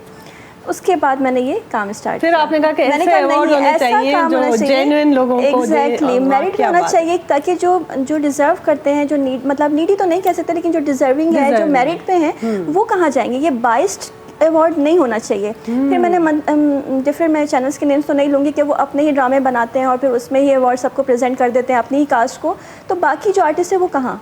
आर्टिस्ट को छोड़ें, आप डिफरेंट फील्ड्स देख लें, सबको एक्नॉलेजमेंट चाहिए, सबको पुशअप चाहिए, सबको अपलिफ्ट चाहिए। सब चाहते हैं कि हमें, क्योंकि आजकल जो हमारी सोसाइटी है वो लेग पुलिंग पर चल रही है, इसको खींचे इसको गिराएं, उसको खींचे गिराएं। आप एक्नॉलेज करेंगे तो हमारे पास टैलेंट आएगा, अगर आप एक्नॉलेज नहीं करेंगे तो हमारे पास टैलेंट नहीं आएगा। बोलेगा हमें तो कहीं रिकग्निशन ही नहीं है, हमें रिकग्नाइज ही नहीं किया जाता, हमारी कोई वैल्यू नहीं है, तो बिल्कुल। क्या ज़रूरत है हमें ऐसे अच्छे काम करने की। तो फिर मैंने हर फील्ड्स को, ये नहीं कि सिर्फ एक स्पेसिफिक कि मैं सिर्फ आर्टिस्ट को ले आऊँ, फिर मैंने पाकिस्तान की जितनी फील्ड्स हैं, एस्ट्रोलॉजर्स हो गए, मॉर्निंग शो होस्ट हो गई, जो हमारे मीडिया के हो गए, मतलब बिजनेस वो हो गए, बिजनेस टाइकून्स हो गए उनको, और रेडियो के हो गए जो नज़र नहीं आते लेकिन उनकी आवाज़ों का जादू आपको पता है। बिल्कुल बिल्कुल। तो मैंने किसी फील्ड को नहीं छोड़ा और अरे वाह। ये कोशिश रही। तो अब कि हर वो फील्ड बाइस- के एक अवार्ड है और आप उनको देती हैं और जी, उनमें हर बिल्कुल। साल एक हर नॉमिनेशन साल, होती है और ये हर हर साल साल, होते हर साल, हैं। exactly। तो ये स्टार्ट कब हुए थे, पहले अवार्ड्स कब हुए? मैंने 2016 में स्टार्ट किया था। अच्छा। जी, और इस पर वर्किंग तो ऑब्वियसली 1 साल मुझे लगा करने पे कि मुझे क्या करना है, जो हमारी सोसाइटी में। अच्छा, पहला बड़ा प्रोजेक्ट, सोचो मतलब एक धड़कनें तेज हो जाती होंगी तैयारी बस में। अगर आपकी नीयत साफ है ना, मेरा ये काम पहला है। ही जो इनका प्रोजेक्ट था उनमें, उसमें जो है पाकिस्तान के जो टॉप टॉप लेवल के लोग हैं जिनको सिविल अवार्ड नहीं मिला था, उनको अवार्ड दिया और उसके बाद उनको सिविल अवार्ड के लिए नॉमिनेशन मिली। वाह, क्या बात है, बहुत अच्छी बात है, बहुत ज़बरदस्त। वो गालियों पे हेलन निगलेक्टेड थे, लेकिन हमने, हमारी कोशिश रही कि उनको हम उस प्लेटफॉर्म पे वहाँ लेकर आएँ कि बहुत अच्छा काम किया आपने, एंड आई मस्ट अप्रिशिएट कि आपने ये सोचा और फील किया और बहुत सही फील किया। वाकई में ऐसा होता था और होता है अब भी काफ़ी ऐसे ऐसी होता है। जगहों पर, लेकिन आपके जो है ये एक अच्छा कदम है, बहुत ज़बरदस्त। जी डॉक्टर साहब, हमारी कॉल आई थी और भाई थे मेरे, उन्होंने बोला कि 72 ईयर्स उनकी एज है और घुटनों में शायद उनको दर्द है या वो काम नहीं करती हैं टांगे मेरी, बेजान है या कुछ। अब वो बीपी है उनको। अच्छा, ये जो हमारे मेरे भाई है ना, वो बड़े इस तरह की मस्ती मजाक सही, करते रहते हैं। ब्लड हमारा प्रेशर अपना एक वगैरह फैमिली भी वाला है। माहौल है, तो सही। जेको आहे सो बस हाणे ज़फ़र थोड़ो एहसास कयो बाबा। सही है, ठीक जी। है।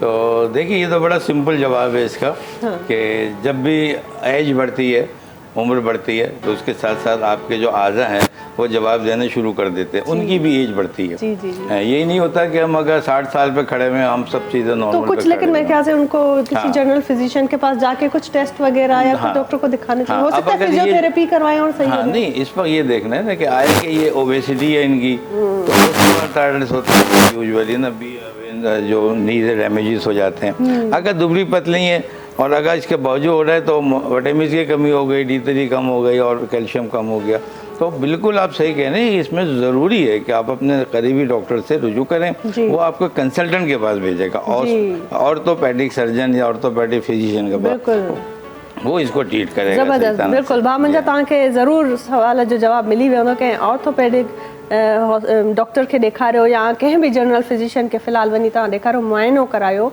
ज़ाहिर आहे कुझु तव्हांजो टेस्ट उहे कंदा, कुझु तव्हां सां का एक्सरसाइज़ कंदा, का फिजियोथेरेपी जे लाइ चवनि।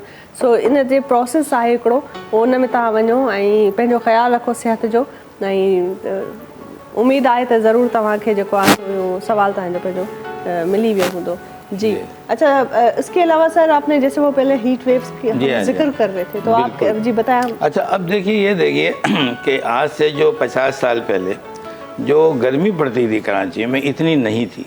जी बिल्कुल नहीं थी। ठीक है, अब या शिद्दत बहुत पाकिस्तान हो के हवाले से ले लें, जी, जी, इतनी जी। गर्मी नहीं थी। अब ये गर्मी क्यों पड़ रही है अब ना? क्या है कि हम और किसी को हाँ। जो है ना पसंद नहीं है, लेकिन सूरज जो है ना उसको हम बड़े पसंद आ रहे हैं, वो हमारे करीब से करीब हाँ, अब आता इसी जा में ये रहा है। सवाल आता है कि जी। क्या सूरज की मंजिलें हैं कि कभी बड़ा हो गया, कभी छोटा हो गया, जैसे चांद की मंजिलें। जी। तो इसका मतलब है कि अगर बड़ा छोटा होगा तो उसके हिसाब से गर्मी आएगी ना, तो ऐसा नहीं है। सूरज अपने स्टैटिक पर है, अपने उसी तरह चलता है, अपनी मंजिलें उसकी वही है, लेकिन छोटा बड़ा नहीं होता। सही। एक सही आएगा, एक सही डूब जाएगा जी। आपके मेहनत। तो फिर ये मसला क्या है? अब इसका एक साइंटिफिक रोल है, और वो साइंटिफिक रोल ये होता है कि कुदरत ने एक सिस्टम बनाया था जिसे हम लोग कहते हैं ओजोन लेयर।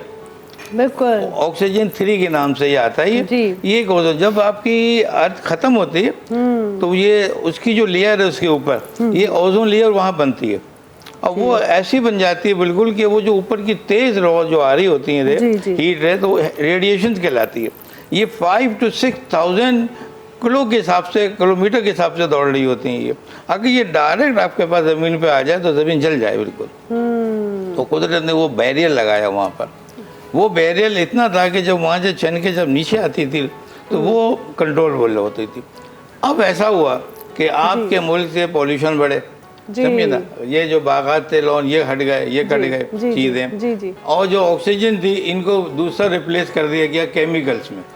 तो ये 1985 में ब्रिटेन के 2 फिजिशियन थे, उन्होंने देखा कि ये मेट्रोलॉजिस्ट, इन्होंने कहा कि हुआ क्या ये, तो मालूम ये हुआ कि वो जो लेयर थी वो डैमेज हो गई है। डैमेज हो गई है ओजोन लेयर, और इसकी वजह से जो है Yeah. हमें ज़्यादा हीट अब महसूस होती है। डायरेक्ट हीट आनी शुरू अब हुई। डायरेक्ट हीट आती है, इस वजह से ज़्यादा Yeah. इसका असर है। बहुत अच्छी बात है। Yeah. ऐं हींअर ॾाढियूं सुठियूं ॻाल्हियूं पे हलनि पियूं, पर वक़्तु थियो आहे त थोरी मौसीक़ी ॿुधूं, थोरी रूह खे बि ग़ज़ा मुयसरु कयूं। असांखे त चाहे मिली वई आहे, पर अञा का कमी महसूसु थिए थी।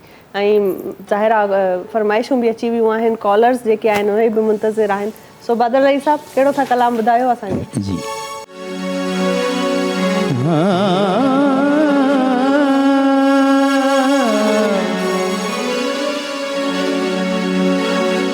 मथे कयो भुणा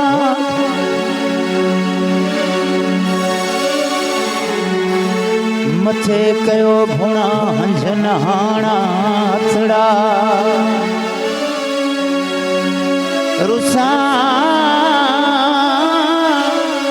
रुसा रुसण न अचे कंहिं पर रुसा पीअ खे पाणे अचो पर चां इहे सभु निर्जायूं नींहं जूं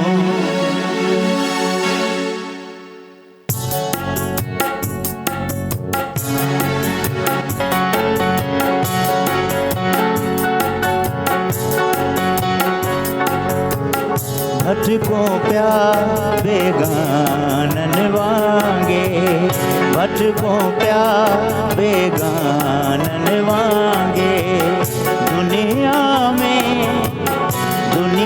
में दीवानन वांगे दुनिया में दीवानन वांगे भटको प्या बेगानन वांगे भटको प्या बेगानन वांगे दुनिया में दीवानन वांगे भटको प्या बेगानन वांगे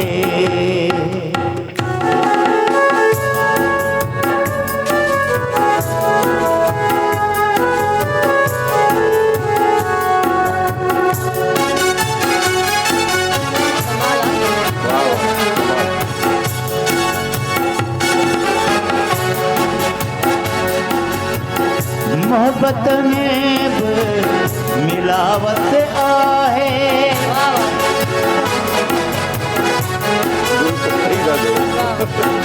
मोहब्बत में बि मिलावट आहे मोहब्बत में बि मिलावट आहे सौदे ऐं सामानन वांगे सौदे ऐं सामानन वांगे भटको प्या बेगानन वांगे भटको प्या बेगानन वांगे दुनिया में दीवानन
बहितरीन जेको आहे कलाम हुयो ज़बरदस्त ऐं हिकिड़ो अलॻि समातारी थी वियो न साईं वाक़ई ऐं ज़बरदस्त बादल शाइरी बि कमाल हुई करे छॾियो, शाइरी ऐं बहितरीन जेका आहे म्यूज़िक बि कंपोज़िशन बि पर साही वठूं था नाज़रीन साई खां पोइ वरी हाज़िर थियूं था ॾिसंदा रहो सलाम सिंध सलाम सिंध सलाम सिंध सलाम सिंध सलाम सिंध सलाम सिंध सलाम सिंध वेलकम बैक नाज़रीन ब्रेक खां पोइ हाज़िर आहियूं ज़बरदस्त कलाम हुयो बहितरीन मौसीक़ी हुई इंजॉय कयोसीं ऐं डॉक्टर साहब ॾे वञूं था हीट वेव्स ते ॾाढियूं सुठियूं ॻाल्हियूं पिया कनि पियूं ऐं उन्हनि जी प्रिवेंशन्स ते पिया ॻाल्हाइनि त कहिड़े कहिड़े तरीक़े सां असां ख़्यालु रखी सघूं था कहिड़ियुनि शयुनि खे अवॉइड करे सघूं था त हिन गर्मीअ में पंहिंजे पाण खे पंहिंजनि ॿारनि खे जेको आहे सेफ रखूं ऐं उहे सलामत हुजनि उन्हनि जी सिहत बि सुठी हुजे जी सर आप प्लीज़ बताएं। जी हाँ, देखिए प्रिवेंशन जो ना हीट प्रिवेंशन बहुत इम्पोर्टेंट है ये हर इंसान के लिए भी आपके मुल्क के लिए भी है ये इसलिए कि आपका जो मुल्क भी डैमेज होता है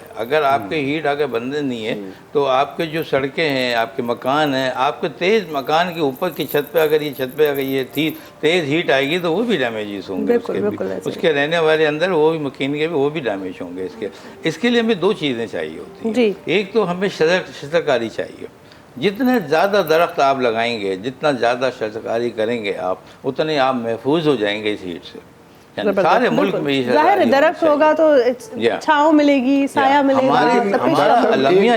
एक यहाँ पे मेरा क्वेश्चन है कि ये कराची जो है ना बिल्डिंगों का जंगल बन गया है दरख्त तो खैर कट गए लेकिन ये जो 20-20 मंजिला बिल्डिंगें हैं उधर दरख्त कहाँ से आए उनको कैसे हम हीट से बचाएं उसके लिए क्या आप सही कह रहे हैं आप बिल्कुल देखिए हमारे पास बहुत सी मिसालें हैं कि उन्होंने बिल्डिंगों के ऊपर जो है वो दरख्त जो है वो बना दिए और थोड़ी थोड़ी जो है फूल उगा दिए तो हर जगह से हम सेव कर सकते हैं लेकिन मेरा कहना ये है कि जो हम इस वक्त हमारी सड़कें आप सड़क के ऊपर पूरा बॉर्डर बनाएं आप इसकी ट्रॉली इसी तरह जो आपके बस स्टॉप हैं आप उन पे शेडो बनाएं हैं उनके साथ हैं इसी तरह जहाँ भी आप जा रहे हैं शेडो में जा रहे हैं बेहतर रुक रहे हैं एक आपका वहाँ पर जो है एक शेल्टर होना चाहिए एक उस पर इमरजेंसी कैम्प हो साथ में ताकि वो ठंडा पानी मिल सके आपको पंखे की हवा आपको मिल सके आपको मैं ये कहता हूँ कि जहाँ भी जा रहे हैं आप गर्मी के मौसम में एक जनरल हुकूमत की तरफ से और एनजीओज की तरफ से हेल्प होनी चाहिए पंखे जगह लगे हुए हों आदमी आके बैठे जरा थोड़ा सा बाहर जो निकलता है बाहर की दुनिया बहुत है हमारी। अच्छा जैसे पहले आपने बोला है कि ओजोन लेयर है वो डैमेज हो चुकी है तो अब फिर क्या किया जाए उसको कैसे बचाया जाए या फिर वो आपको क्या समझते हैं वो किस वजह से डैमेज हुई है? जी ये पॉल्यूशन है सारा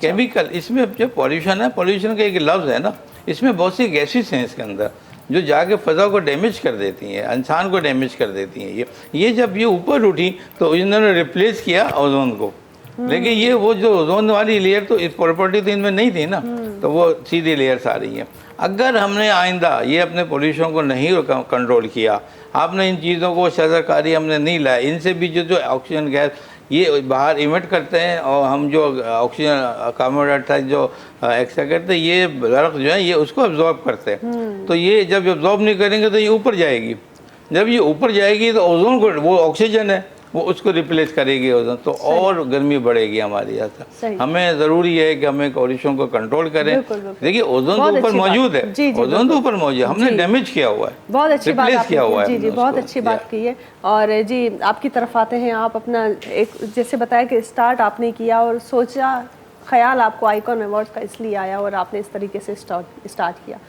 क्या कभी बीच में ऐसी कोई रुकावट आई क्योंकि हमारा जो माशरा है ना अनफॉर्चुनेटली वो माशरा है जहाँ एक औरत जब आगे बढ़ती है तो बाकी सारे दूसरों को बड़े मसले आ जाते हैं कि भाई ये कैसे कर रही है और इस अच्छा काम कैसे कर लेती है और बहुत सारे इश्यूज आ जाते हैं फिर बीच में बहुत पॉलिटिक्स भी आ जाती हैं हर्डल्स आ जाते हैं तो कैसे फेस किया उसको? बिल्कुल सही कह रही हैं ऑब्स्टिकल्स तो मुझे बहुत फेस करने पड़े लेकिन जब आपकी तो नीयत साफ़ हो और आपने एक अपने रखा हो कि मेरी डेस्टिनेशन क्या है तो फिर आप सब चीज़ों को छोड़ देते हैं आपकी साइड ये कि मुझे इस तरह के ऑब्स्टिकल्स तो रहे कि सबसे बड़ी आप क्या समझती हैं कि ज़ाहिर है आप अब तक काम कर रही हैं और मैं यही दुआ करती हूँ कि कोई भी रुकावट का असर आप पे ना हो लेकिन अब तक सबसे आपको क्या लगता है कि ये जो रुकावट एक आई थी उसको मैंने कर लिया लेकिन मेरे लिए उसको फेस करना पार करना बड़ा मुश्किल था वो क्या थी?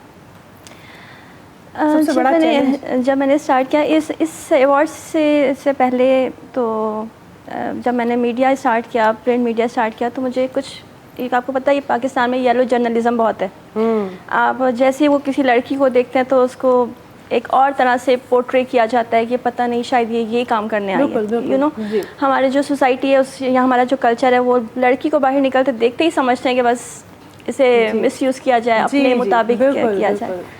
तो वो मेरे लिए बहुत बड़ी हर्डल थी, लेकिन अल्लाह का शुक्र है कि मैं उसे निकल गई और मैंने अरे वाह, फेस किया। फेस कर दिया क्योंकि आपने, ब्लैकमेलर्स आपको पता है जी। दुनिया में वो हर तरह के टैक्टिक्स यूज़ तो करते हैं। वो जो हमारी एक कोई नौजवान लड़की है इस वक्त बैठ के आपको किसी भी गांव की किसी भी गली में इस वक्त देख रही होगी और उसको कुछ करना है ज़िंदगी में, तो बीइंग अ लेडी क्या चीज़ें उसमें होनी चाहिए कि वो as a successful business women या वर्किंग वुमेन होकर अपने आप को साबित करें? एक तो विल पावर और सेकंड आपकी फैमिली सपोर्ट।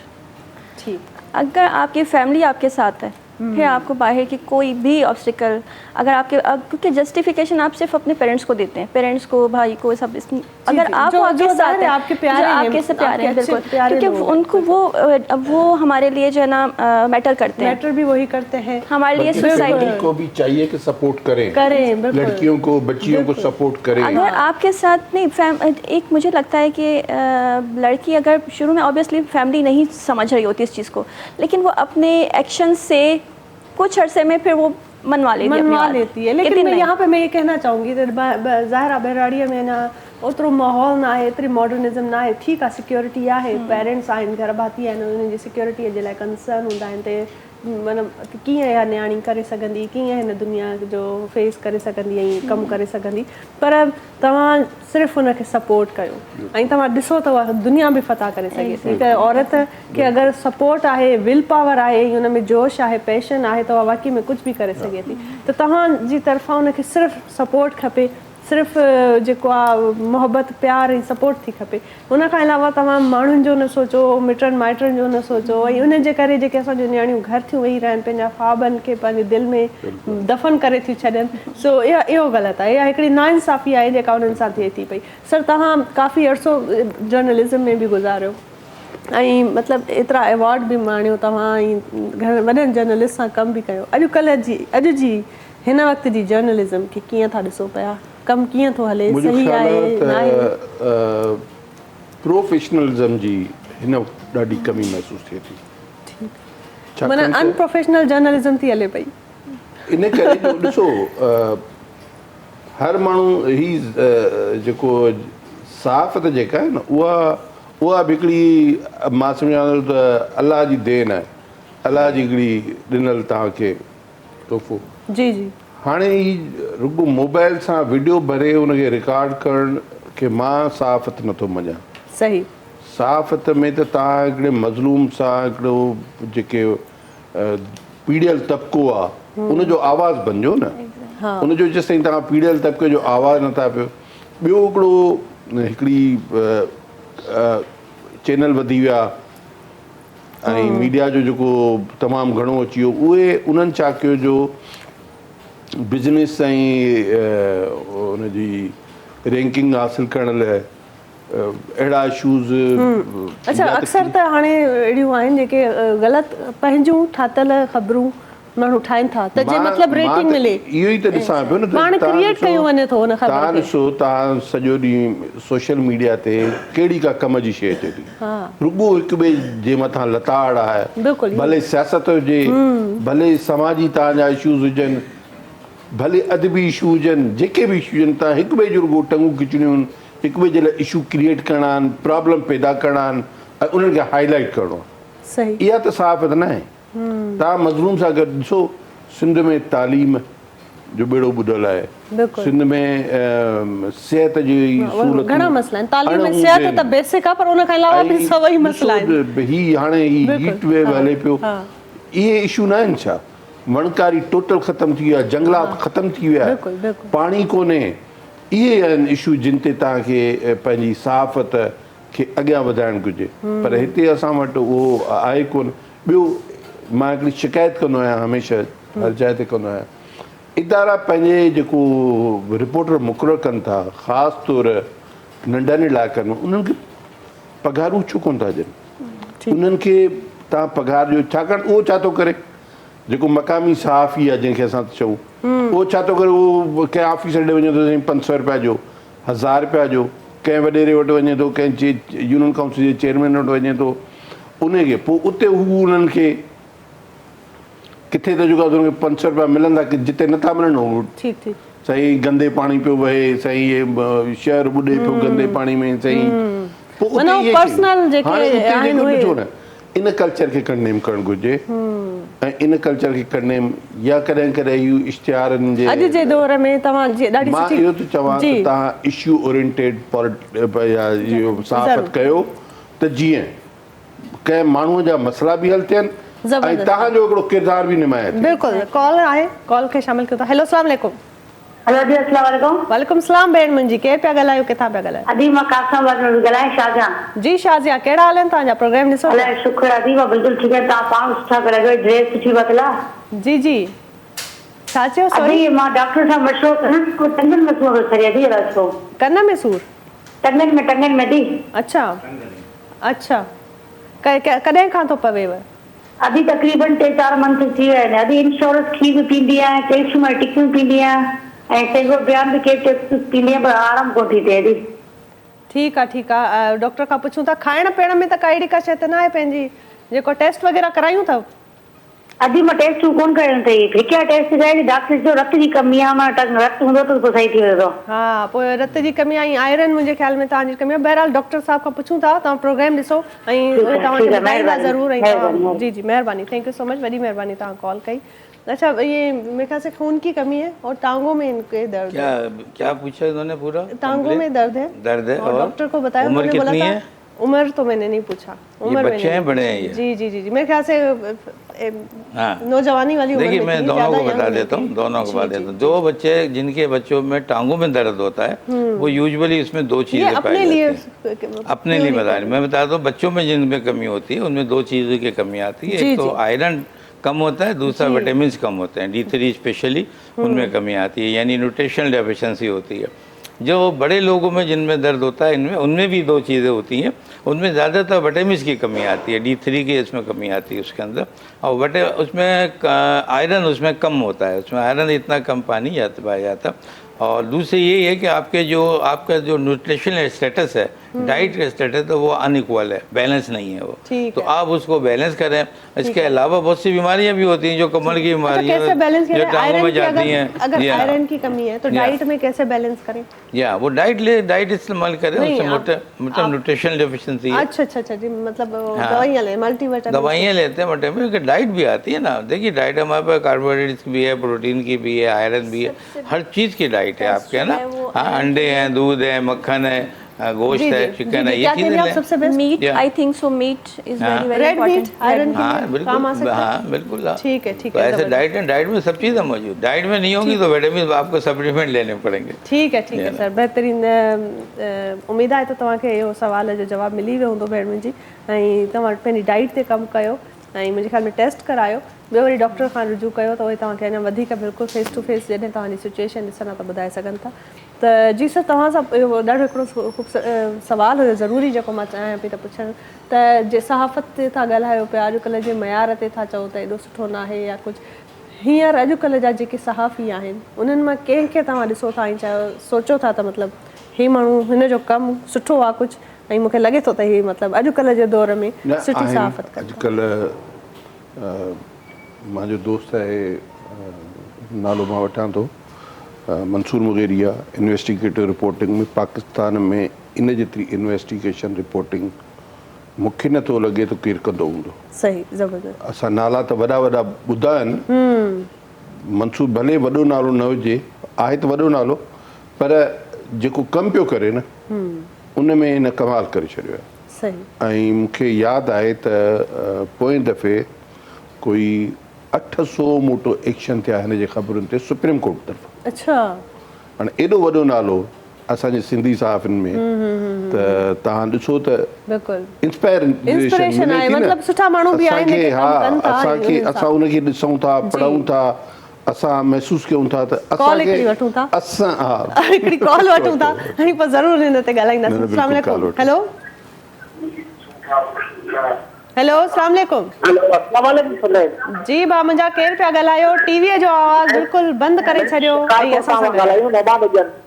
टीवीअ जो आवाज़ु बंदि कयो त पोइ मां तव्हांखे ॿुधी सघंदमि। हींअर मूंखे कुझु सम्झ में नथो अचे त तव्हां छा था चओ पिया। टीवीअ खे बंदि करे छॾियो बिल्कुलु। हा, हाणे ॻाल्हायो। हेलो हेलो, तव्हां वरी ॿीहर कजो, कॉल कजो। ऐं मुंहिंजे ख़्याल में जेके बि कॉलर्स कॉल कनि त टीवीअ खे बिल्कुलु बंदि करे कनि त जीअं असां उन्हनि खे ॿुधी सघूं। तमामु इहा हिकिड़ी रिक्वेस्ट आहे त छो त ॾाढी ॾुखी तव्हांजी कॉल लॻे थी। मूंखे बिल्कुलु हिन शइ जो अहसासु आहे त जॾहिं कॉल लॻे थी त तव्हांजी क्यूरी असां ताईं पहुचे ऐं जेॾो थी सघे त उनखे जेको आहे सो असां कम में आणियूं, वर्थ थिए उहा शइ। सो ॾाढियूं सुठियूं पिया ॻाल्हियूं हलनि। सर, तव्हां वाक़ई में जेका ॻाल्हि कई न त कुझु अहिड़ा माण्हू आहिनि जिन जो अॼु बि कमु ॾिसिजे थो त इंस्पिरेशन मिले थी। हा, न त कमु तमामु साफ़ ई जेके हिन दौर में सही रिपोर्टिंग कनि था न, उन्हनि खे तकलीफ़ूं बि अचनि थियूं, उन्हनि खे प्रॉब्लम बि आहिनि। तव्हां ॾिठो हूंदो केतिरा सहाफ़ी गिरफ़्तार थिया आहिनि, केतिरनि सहाफ़ियुनि ते हमला थिया आहिनि। इहे जेके गिरफ़्तार थियनि था या हमला थियनि था, सभ खां ॾुखियो कमु आहे अॼुकल्ह जे दौर में सही तरीक़े सां सचाईअ सां साफ़ त करणु। सच चवणु हर दौर में ॾुखियो कमु रहियो आहे। हा, इहो त हर दौर में ॾुखियो कमु रहियो आहे। मां पाण बि जेल काटे आयो आहियां अच्छा, थोरो हाणे मूंखे ॿुधायो, आइकॉन अवॉर्ड जी तरफ़ था अचूं। तव्हां ॿई जेको आहे सो ऑर्गेनाइज़ेशन जी हिकिड़ी टीम आहे, तव्हां कयो था पिया। कॾहिं थो थिए ऐं कहिड़ी तारीख़ ते हाणे थियण वारो आहे हिन साल, ऐं छा प्लानिंग्स आहिनि, ॿुधायो प्लीज़। ये अभी 29 जून को हो रहा है और वेन्यू तो ऑब्वियसली डिस्क्लोज नहीं करूँगी। और प्लानिंग वही सेम है कि 22 नहीं होना चाहिए, रिकमेंडेशन होनी चाहिए क्योंकि हम सबको नहीं जान रहे होते, रिकमेंडेशन के बगैर तो नहीं होता। लेकिन हमारी प्रॉपर ज्यूरी है, वो डिसाइड करती है कि, और फिर उसके बाद ऑब्वियसली हम भी थोड़ा ज्यूरी पे भी नजर रखते हैं कि वो भी बाइस्ड ना हो जाए। तो प्लानिंग कराची के शहर में होगा जी, एग्जैक्टली कराची। जबरदस्त। So we are looking forward for upcoming great show and icon award का मैं आपको बताऊं कि कभी कोई मैं इनको नाम देता हूं कि भाई इसको अवार्ड, तो ये फौरन जो है एक तो जूरी की तरफ मुंतकिल करती है और ये कहती है कि भाई आप जो है अपने नाम उस लेवल पे दें जिस लेवल पे जो लोग इग्नोर होते हैं या जो लोग सिविल अवार्ड के हकदार हों या जिनको सिविल अवार्ड में अब तक पीछे रखा गया, नहीं मिला।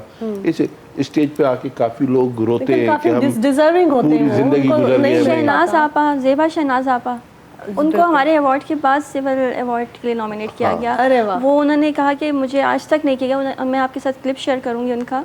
और वो बाकायदा शिकायत दे रही थी, अपनी कंप्लेन कर रही थी इफ्राहिम साहब। लेकिन आपने आइकॉन अवार्ड दिया, उनके बाद उनको नॉमिनेट किया। और इस तरह के बहुत सारे बहुत बड़ी आर्टिस्ट हैं, बिल्कुल उनका एक बड़ा अपना कंट्रीब्यूशन है सोसाइटी में। ऐं बेहतरीन ॻाल्हियूं पियूं हलनि पियूं। नाज़रीन, वक़्तु थियो आहे साईअ जो, साई था वठूं। साई खां पोइ वरी हाज़िर थींदासीं, गुफ़्तगू जारी आहे महिमाननि सां। ॾिसंदा रहो सलाम सिंध। सलाम सिंध, सलाम सिंध, सलाम सिंध, सलाम सिंध, सलाम सिंध, सलाम सिंध। वेलकम बैक नाज़रीन, ब्रेक खां पोइ हाज़िर आहियूं। ज़बरदस्त प्रोग्राम हुयो ऐं बहितरीन कचहरी कईसीं। महिमान बि ज़बरदस्त हुया ऐं ॾाढियूं इंस्पिरेशनल पर्सनैलिटीज़ आहिनि अॼु माशाल्लाह असांजे प्रोग्राम में। ऐं जंहिं तरीक़े सां अलॻि अलॻि टॉपिक्स ते, अलॻि अलॻि फील्ड्स ते असां ॻाल्हियूं कयूंसीं ऐं तव्हांजो ज़ाहिर आहे कॉल्स आयूं, क्यूरीज़ बि असां डॉक्टर साहिब खां पुछीसीं। उन्हनि असांखे ॾाढो सुठे तरीक़े सां आसान लफ़्ज़नि में वज़ाहत सां सम्झायो त कहिड़ी वजह सां आहे ऐं गर्मीअ खे कीअं फेस करणु घुरिजे ऐं हीट वे खे कीअं असां जेको आहे सो प्रिवेंशन्स करे वठी सघूं था।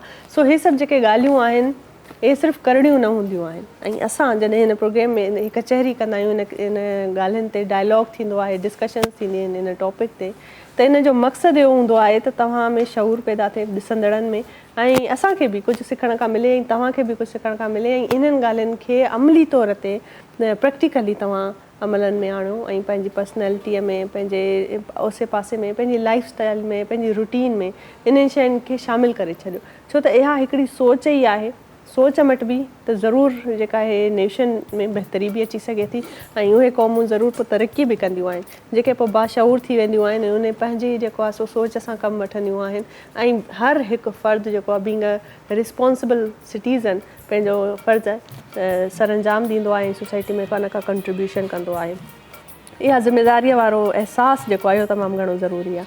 बहरहाल हिन ते असां सभु अॼु ॻाल्हायोसीं ऐं अलॻि अलॻि टॉपिक्स ते डिस्कशन्स हुयूं, पर प्रोग्राम हाणे पुॼाणी ते अची पुॻो आहे ऐं बहितरीनु असां सां महिमान हुया। हिकु दफ़ो ॿीहर मां सभिनी खे थैंक यू चवंदसि ऐं थोराइता आहियूं sir, thank you so much तव्हां जहिड़ी शख़्सियत सां अञा असांखे हिकिड़ो ॿियो प्रोग्राम करिणो आहे एक्सक्लूसिव, जंहिंसां असां हिकिड़ो तफ़सीली कचहरी कयूं, तफ़सीली इंटरव्यू थिए तव्हांजो।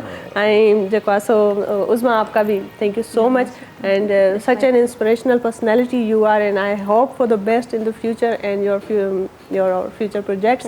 और बहुत inspirational personality है और यकीन आहे मूंखे त ॾिसंदड़नि जॾहिं उज़मा खे ॿुधो हूंदो मुंहिंजनि भेनरुनि त ज़रूरु मुतासिर थी हूंदियूं, छो त अहिड़ियूं औरतूं जेके आहिनि से इंस्पिरेशनल हूंदियूं आहिनि, अहिड़ियूं शख़्सियत अहिड़ियूं पर्सनैलिटीज़ तमामु ज़रूरी हूंदियूं आहिनि हिकिड़े माशरे खे ग्रो करण में।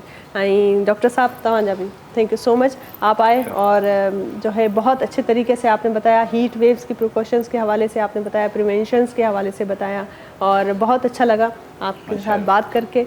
ऐं नाज़रीन हींअर पुॼाणी आहे ऐं मोकिलाणी आहे, वरी इंशाल्लाह सुभाणे मुलाक़ात कंदासीं नवनि महिमाननि सां, कंदासीं बहितरीनु कचहरी। वेंदे वेंदे बादल राय साहब जो कलाम आहे, म्यूज़िक ॿुधंदासीं, ईअं ई कोन मोकिलाईंदासीं, थोरो इंजॉय बि कंदासीं। ऐं हीउ जेको प्रोग्राम आहे जेको तव्हां ताईं पहुचायोसीं सो तावन हुयो GFS बिल्डर्स एंड डेवलपर्स जो। GFS बिल्डर्स एंड डेवलपर्स आसान महीननि जी किस्तनि में प्लॉट ऑफर कनि था। 35 लखनि वारो प्लॉट सिर्फ़ु 26 लखनि में था ऑफर कनि। सो अगरि तव्हांखे प्लॉट वठिणो ऐं सेटल थियणो आहे त GFS बिल्डर्स एंड डेवलपर्स खे ज़रूरु कॉन्टेक्ट कंदा। उन्हनि जी कॉन्टेक्ट डिटेल स्क्रीन ते तव्हांखे नज़र ईंदी हूंदी।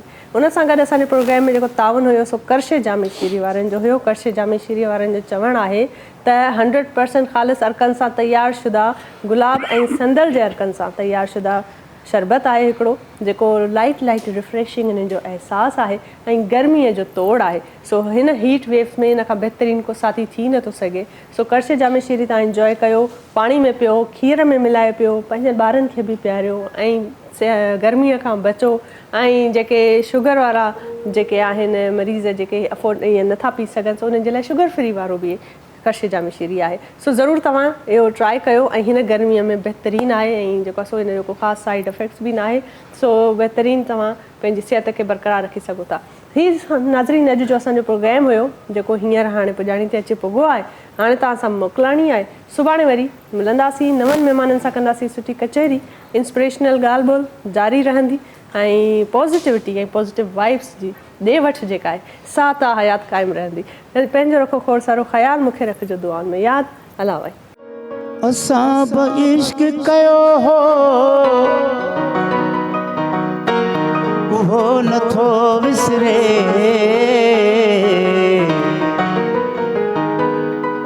मचन में शौक़ नचो उहो नथो विसरे, भला ते पेर न पियो हो जो छाल ॾेई बचिजे,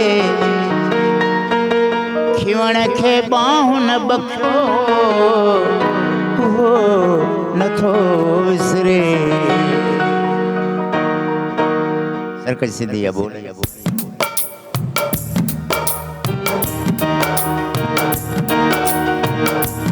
नींदड़ ख़ुशि थी खिलंदा विया पर पाण त रोअंदा रहिजी वियासीं। नींदड़ ख़ुशि थी खिलंदा विया पर पाण त रोअंदा रहिजी वियासीं।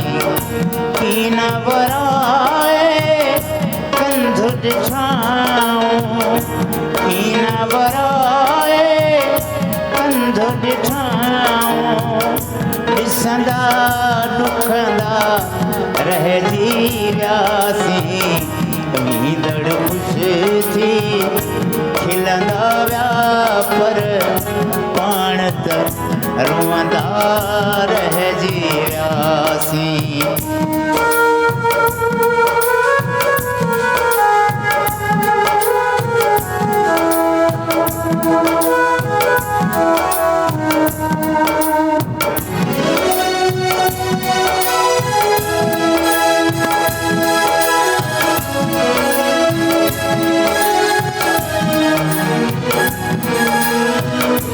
दिल बि हलाए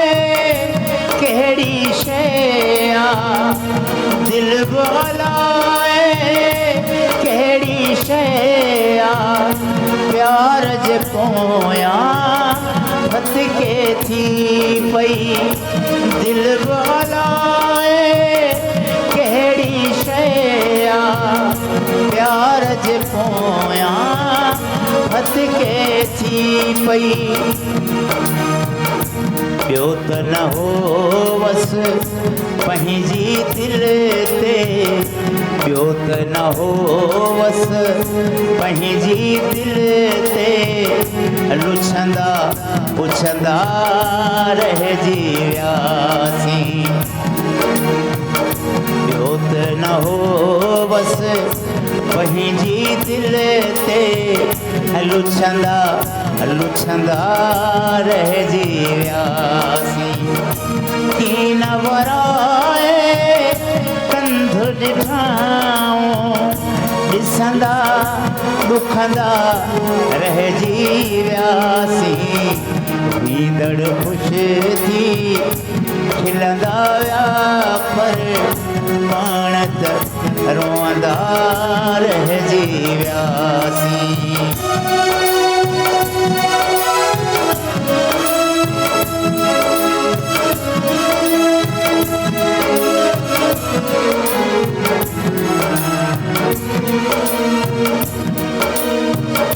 हथ न चुमण सां भाव ठरी पियो हथ न चुमण सां भाव ठरी पियो ॿियो त उहो अहसास मरी पियो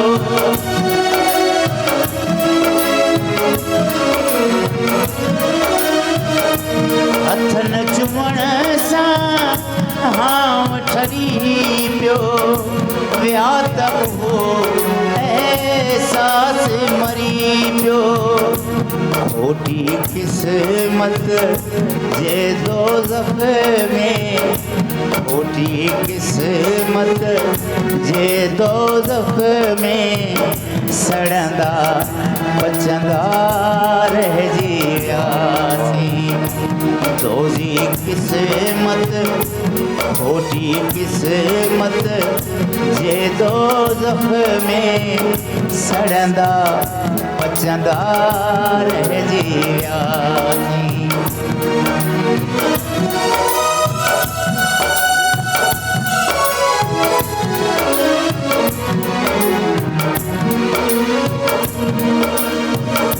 कुछ न चयोसीं कुछ न कयोसीं पाण संभालण विसरी वियो